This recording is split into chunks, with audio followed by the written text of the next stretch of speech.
Hi friends, வணக்கம். Welcome to our channel. இன்றைக்கி சூப்பரான ஒரு முறுக்கு ரெசிபி தான் பார்க்க போகிறோம். நம்ம மாவு அரைச்சி கஷ்டப்பட வேண்டியதில்லை. நம்ம கடையில் வாங்கினா அரிசி மாவு வச்சு இன்ஸ்டண்ட்டாக ஒரு 10 நிமிஷத்தில் சூப்பரான முறுக்கு செஞ்சிடலாம். இந்த முறுக்கு செய்கிறது ரொம்ப ஈஸி. இந்த வீடியோவில் நிறைய டிப்ஸ் எல்லாம் சொல்லியிருக்கேன். இது ஈவினிங் டைம் நம்ம டீ கூடலாம் வச்சு சாப்பிட்றதுக்கு ரொம்ப டேஸ்டியாக இருக்கும். வாங்க வீடியோக்குள்ளே போகலாம். ஒரு கடாய் அடுப்பில் வச்சுருக்கேன். அதில் 2 கப் அளவுக்கு வெள்ளை உளுந்து எடுத்திருக்கேன், முழு உளுந்து. இப்போ இதை நல்லா ஒரு 2 to 3 நிமிஷம் மட்டும் நல்லா இதை வறுத்து எடுத்துக்கலாம். உளுந்தில் சூடு ஏறுனா போதும். இப்போ ரெடி ஆகிடுச்சு பாருங்கள். ரொம்ப நேரம் வறுத்துட்டிங்கன்னா அப்புறம் நம்மளுக்கு முறுக்கு செய்யும்போது கலர் கொடுக்க கிளம்பிடும். இப்போ இதை நல்லா ஆற வச்சிடலாம்.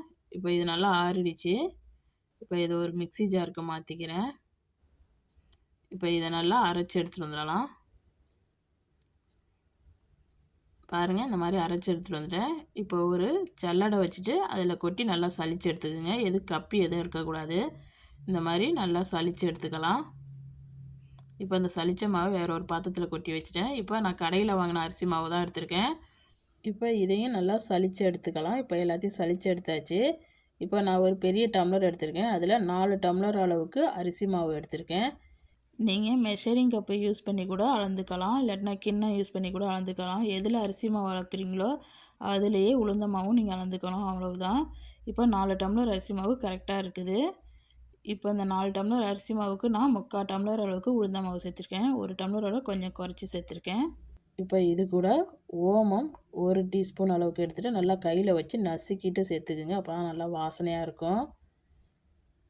இப்போ இந்த மாதிரி நசுக்கி சேர்த்துக்குங்க. இது கூட 1 டேபிள் ஸ்பூன் ஜீரகமும் சேர்த்துக்கிறேன். நல்லா நசுக்கிட்டு சேர்த்துக்குங்க. இப்போ இது கூட தேவையான அளவு உப்பு சேர்த்துக்கலாம். நீங்கள் ஒரு 1/4 டீஸ்பூன் பெருங்காயத்தூள் இந்த ஸ்டேஜ்லேயே போட்டு மிக்ஸ் பண்ணிவிட்டு கூட நீங்கள் தண்ணி ஊற்றி பிசையலாம். நான் கொஞ்சம் லேட்டாக போட போகிறேன். இப்போ இந்த மாதிரி கை வச்சு நல்லா பிசைஞ்சுக்குங்க. பிசைஞ்சிட்டு நல்லா தண்ணி கை பொறுக்கிற சூடு உள்ள தண்ணியை ஊற்றி நல்லா மாவை பிசைஞ்சு எடுத்துக்கலாம். கொஞ்சம் கொஞ்சமாக தண்ணி ஊற்றி மாவை பிசைஞ்சுக்குங்க. ஒரே நேரத்தில் தண்ணி நிறையா ஊற்றிடாதீங்க. நான் இந்த மாவில் ஓமம் சேர்த்துருக்கேன். நீங்கள் ஓமத்துக்கு பதில் வெள்ளை எள்ளு அல்லது கருப்பு எள்ளு கூட யூஸ் பண்ணிக்கலாம். அதே மாதிரி நான் அரிசி மாவு கடையில் வாங்கின மாவு தான் யூஸ் பண்ணியிருக்கேன். நீங்கள் இதில் இடியப்ப மாவு இருந்துச்சுனாலும் யூஸ் பண்ணிக்கலாம், இல்லை நீங்கள் வீட்டில் முறுக்கு மாவு அடித்து வச்சுருந்தீங்கனாலும் அதையும் யூஸ் பண்ணிக்கலாம். இப்போ பார்த்தீங்கன்னா ஓரளவுக்கு மாவை நல்லா பிசைஞ்சாச்சு. இன்னும் கொஞ்சம் தண்ணி சேர்த்து கொஞ்சம் பிசைஞ்சு எடுத்துக்கலாம். கொஞ்சம் கொஞ்சமாக இந்த மாதிரி தண்ணி சேர்த்து நல்லா மாவை பிசைஞ்சு எடுத்துக்குங்க. இப்போ நான் எண்ணெயை கொஞ்சம் சூடு பண்ணியிருக்கேன் முறுக்கு சுடுறதுக்காண்டி. இப்போ அந்த எண்ணெயிலேருந்து நான் ஒரு 2 டேபிள் ஸ்பூன் அளவுக்கு எண்ணெய் சேர்த்துருக்கேன். இப்போ ஒரு கரண்டியில் எடுத்திருக்கேன். அதில் ஒரு 1/4 டீஸ்பூன் அளவுக்கு பெருங்காயத்தூள் சேர்த்துட்டு நல்லா மிக்ஸ் பண்ணிவிட்டு இப்போ இந்த மாவில் சேர்த்துக்குங்க. இந்த ஸ்டேஜில் நம்ம அந்த எண்ணெய் சேர்க்குறதுனால நல்லா சாஃப்டாக மாவு பிசைய முடியும். அப்புறம் நம்மளுக்கு முறுக்கும் நல்லா மொறுன்னு கிடைக்கும். அதுக்கு தான் இந்த எண்ணெய் சேர்க்குறது. இந்த எண்ணெய்க்கு பதில் நீங்கள் நெய் அல்லதுன்னா பட்டர் கூட சேர்த்துக்கலாம், உங்கள் விருப்பம்தான். இப்போ இதெல்லாம் சேர்த்து நல்லா பிசைஞ்சு எடுத்துக்கலாம். மாவை நல்லா இந்த பெருங்காயத்தூள்லாம் சேர்த்துருக்கோம். நல்லா மாவில் எங்கே பெற மாதிரி நல்லா மாவை பிசைஞ்சு எடுத்துருங்க. நல்லா சாஃப்டாக இந்த மாதிரி மாவை பிசைஞ்சு எடுத்துக்கணும். பாருங்கள், இந்த சாஃப்டாக இருக்குது. இப்போ இதை ஒரு மூடி போட்டு மூடி விட்டுறலாம். மாவு காயாமல் பார்த்துக்கணும். நீங்கள் எப்போ மாவு எடுத்திங்கனாலும் இந்த மாதிரி ஒரு மூடி பக்கத்தில் வச்சுட்டு அதை மூடி போட்டுக்குங்க. இப்போ நான் ஒரு முறுக்கு உரை எடுத்திருக்கேன். அதில் உங்களுக்கு பிடிச்ச அச்சியை போட்டுக்குங்க. இந்த முறுக்கு உரையில் நல்லா எண்ணெய் தடவிடுங்க. அப்போ தான் நம்ம முறுக்கு புழியும் போது ஈஸியாக இருக்கும். இப்போ கொஞ்சமாக மாவு எடுத்து நல்லா ஒரு சிலிண்டர் ஷேப்புக்கு நல்லா உருட்டிக்குங்க. உருட்டிக்கிட்டு இப்போ இதை முறுக்கு உரையில் வச்சிடலாம். வச்சுட்டு இது மூடி போட்டு அப்போக்கப்போ மாவை மூடி வச்சுருங்க. இப்போ நல்லா ஒரு பிளேட்டில் எண்ணெய் தடவிக்குங்க. எண்ணெய் தடவிட்டு உங்களுக்கு டேரெக்டாக இந்த மாதிரி எண்ணெயில் புளிய தெரியும்னா இந்த மாதிரி எண்ணெயில் புளிஞ்சு விடுங்க. இப்போ நான் புளிஞ்சு காமிக்கிற மாதிரி எண்ணெயில் டேரெக்டாக புளிஞ்சு விட்டுறலாம். தெரியும்னா நீங்கள் பிகினர்ஸாக இருந்தீங்கன்னா நீங்கள் இந்த மாதிரி சின்ன பிளேட்டை எடுத்துக்கிட்டிங்கன்னா அதை நீங்கள் ஈஸியாக நீங்கள் புளிஞ்சிக்கலாம். இந்த மாதிரி பிளேட்டில் இப்படி புளிஞ்சு வச்சுக்கிட்டிங்கன்னா நீங்கள் எண்ணெயில் டக்குன்னு போட்டுடலாம். ரொம்ப ஈஸியாக இருக்கும்.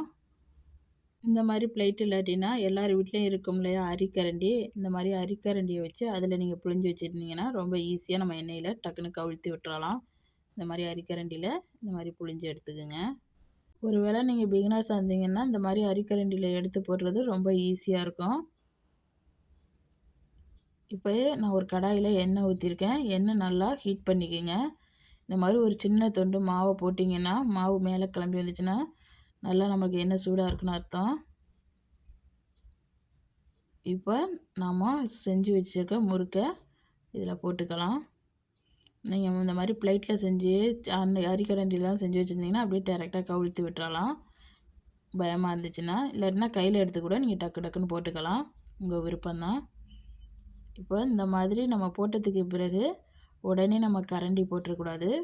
நல்லா ஒரு பக்கம் வெந்ததுக்கு பிறகு நம்ம இதை திருப்பி போட்டு 2 சைடும் நல்லா வேக வச்சு எடுத்துக்கலாம். இப்போ பாருங்கள், ஒரு பக்கம் நல்லா வெந்துருச்சு. இப்போ நம்ம இதை திருப்பிக்கலாம்.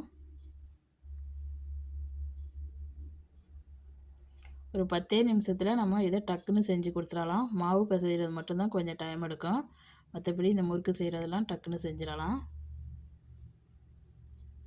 இப்போ 2 பக்கமும் நல்லா வேக வச்சு எடுத்துக்கோங்க. இப்போ ரெடி ஆகிடுச்சு பாருங்கள். இப்போ இந்த பபிள்ஸ் வர்றதெல்லாம் நின்றுடுச்சுன்னா நம்மளுக்கு முறுக்கு ரெடி ஆகிட்டுன்னு அர்த்தம். கலரும் நல்லா சேஞ்ச் ஆகிடுச்சு. ரொம்ப கலர் சேஞ்ச் ஆகிடக்கூடாது. நம்ம முறுக்கை எடுத்ததுக்கு பிறகும் கலர் கொஞ்சம் சேஞ்ச் ஆகும், அதனால் ரொம்ப சேஞ்ச் ஆகிடக்கூடாது. அவ்வளோதான், நம்ம முறுக்கு சூப்பராக ரெடி ஆகிடுச்சு பாருங்கள். இதே மாதிரி எல்லா முறுக்கையும் சுட்டு எடுத்தாச்சு. நம்மளோட ஈவினிங் ஸ்நாக்ஸு மொறு மொறு முறுக்கு சூப்பராக ரெடி ஆகிடுச்சு பாருங்கள். இந்த முறுக்கை நல்லா ஒரு காற்று போகாத பாத்திரத்தில் போட்டு அடைச்சி வச்சுருந்தீங்கன்னா 1 மாதம் வரைக்கும் கெட்டு போகாது.